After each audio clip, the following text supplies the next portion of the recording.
Hey everybody, Jeff Antoniuk here. Welcome to Digging Deeper Jazz. So this week I want to present to you the world's greatest lick. I did not ask anybody else's opinion. I didn't ask my wife or my kid or my dog or students or anybody. But I tell you what, this was played by Clifford Brown. So yeah, this is pretty much the world's greatest lick. This actually comes from a very famous recording of his and a very famous performance of his, Cherokee, on the album Study in Brown. And the break that he plays, the little two-measure break at the end of the melody, he plays, fills that in before the chorus starts. He plays this fantastic little line, and it occurred to me, this is something we all really need to be working on. And I tell you what, I've been listening to some of the most modern, breaking new ground kind of players, some of my favorite tenor players and guitar players and things like that. And I still hear in these folks playing this great tradition behind them of Sonny Rollins and of Stan Getz and of Clifford Brown and of Fats Navarro and things like that. So no matter where you're at in your development, these fantastic little melodic devices, these licks, are the kind of stuff you have to get into your playing. And it doesn't matter how quote unquote advanced you are, or frankly, how much of a novice you are. Learning this is going to put you on the right track. So I tell you what, let's look at this thing. What you see here, item number 1 on this PDF, is the lick that Clifford Brown plays going into Cherokee.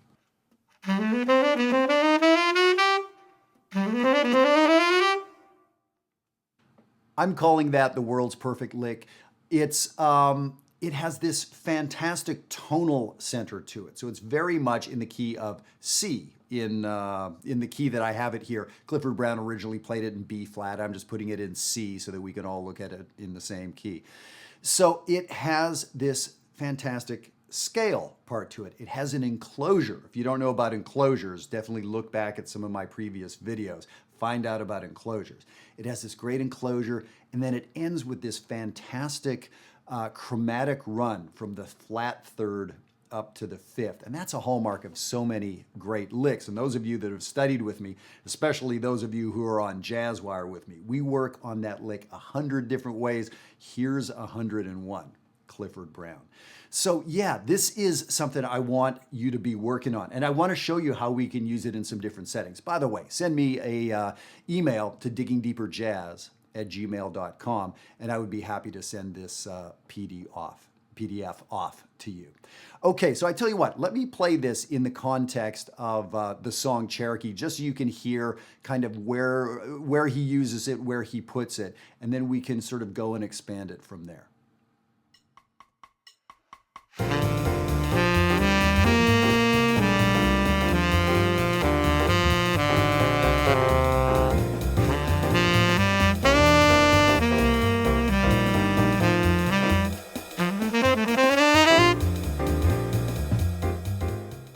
So there's that line played where that solo break would be. I played the last A section of the tune and that really, really great break. Now, here's one of the things that licks are supposed to do. Like, yes, they're cool. There's something that we can use and sort of regurgitate at the correct time and, try to sound cool. But there's so much that they teach us. To me, that's the biggest thing about playing licks.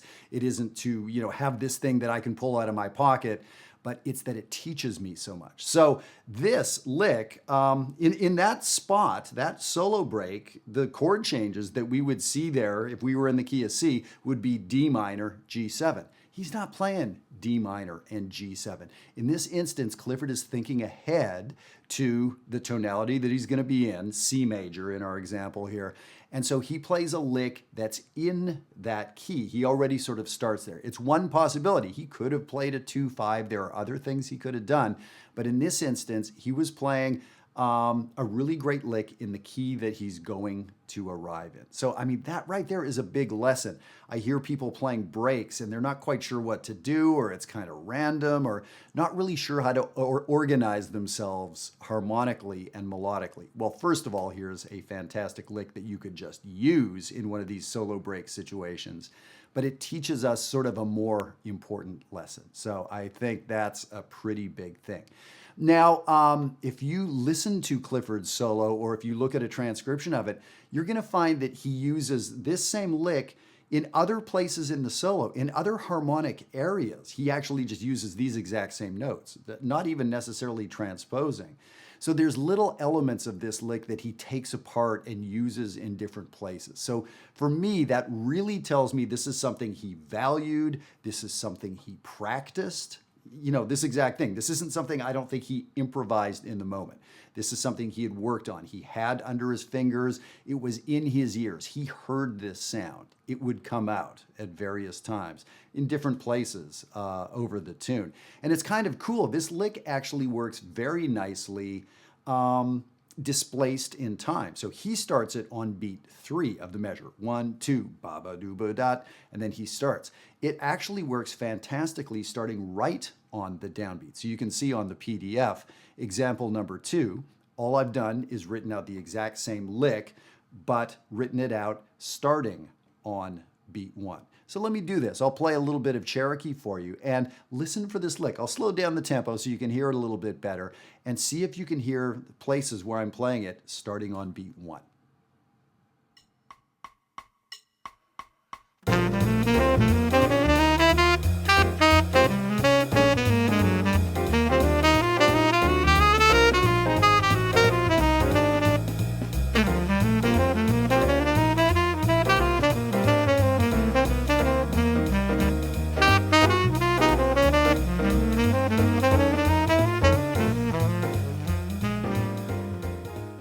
All right, so I played the lick not as Clifford played it, starting on beat 3, but I played it starting on beat 1. And I did it a couple different times. I did it in the first key, then I transposed it to a different key later on in the tune. At one point, I played it over a 2-5, over chord changes where it really kind of shouldn't work, but it does. And especially at faster tempos, it just sounds like a great melodic lick, even if the notes, we wouldn't analyze them vertically and they all fit perfectly with the chord. So a lot of our heroes would play this way. They had these great licks like this, that they were very melodic, yet they had a bebop aspect to them, enclosures and nice chromaticism and everything. So it's just a perfect lick. That's the whole point. Beyond perfect, possibly the world's greatest lick. All right, now here's another thing, and this is something that I really enjoy doing, is taking somebody's lick or somebody's thinking or their reasoning and seeing if I can sort of recast it in a different way, in a personal way. So I was playing a song in 3/4, and I just tried to fit this lick in. I'm just gonna start it on beat 1. I have no idea what's gonna happen. Well, it turns out this is a fantastically perfect 3/4 lick. Look at item number 3 on the sheet. 2, 3, 1, 2, 3.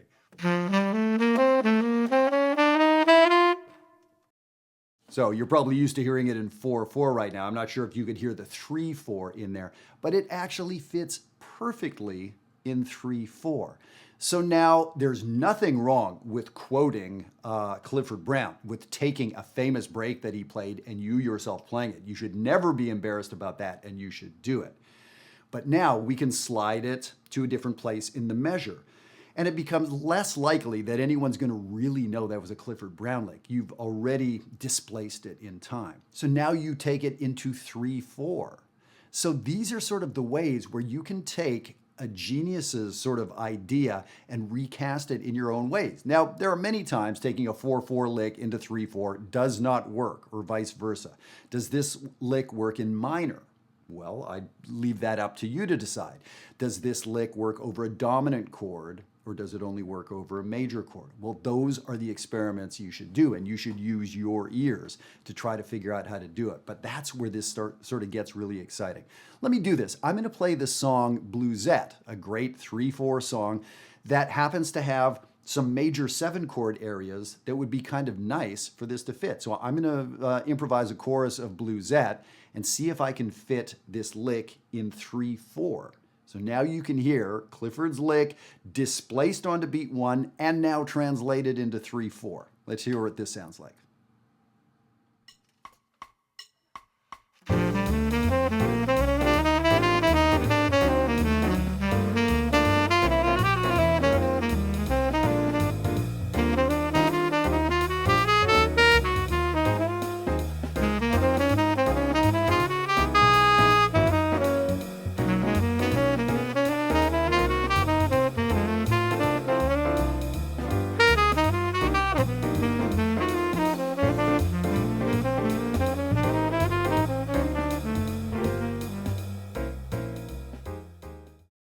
All right, so in that song Bluesette there, in just 16 measures, I played the lick 4 different times in 4 different keys. So I had to practice that lick and transpose it into those different places. And then right as I was beginning the second chorus, I displaced the lick onto beat 2. So now I've morphed this lick in a number of different ways. I put it in 3/4, but then moved it around inside the 3/4 as well. So that is sort of, I wanted to give you an insight into, first of all, a great lick everybody out there needs to learn. I want a couple thousand of you around the world working on this lick this weekend. Okay, great. The idea now of how we can sort of get past the lick and see how our hero who played this thing in the first place, what they were thinking, or if it teaches us something about the song. To me, that's more important than the lick, frankly. And then this next step of what can I do to personalize it? Now, I will say, sometimes messing around with that theme only makes it worse. Yes, that is very possible. When we're taking something that a genius did, pretty much any change might mess it up a little bit, right? So we want to have that in mind. Just messing around with the time of something can easily make it worse, okay? But I do want to invite you to try this sort of stuff. And a more advanced player, a semi-pro, a pro out there who does this sort of work, that would be someone at Jazzwire in the blue community, may be able to do that. And they've sort of got the, the instincts so that they're not really going to make the lick a little worse by embellishing it. Perhaps they can sort of add something personal to it. So I hope you enjoy this, and I would really love to work with you at jazzwire.net. There is so much amazing stuff going on in the 3 different communities. Folks who are new to jazz in the green community, a bunch of fantastic intermediates from around the world in the red community, and then we've got some advanced semi-pro level folks in the blue community. And this is the kind of stuff we get to dig in, and so much deeper than what we're doing here. I'm glad you're with me here on YouTube, but I would love to see you at jazzwire.net. Hope to see you there. Have fun with some Clifford Brown. Have a great time.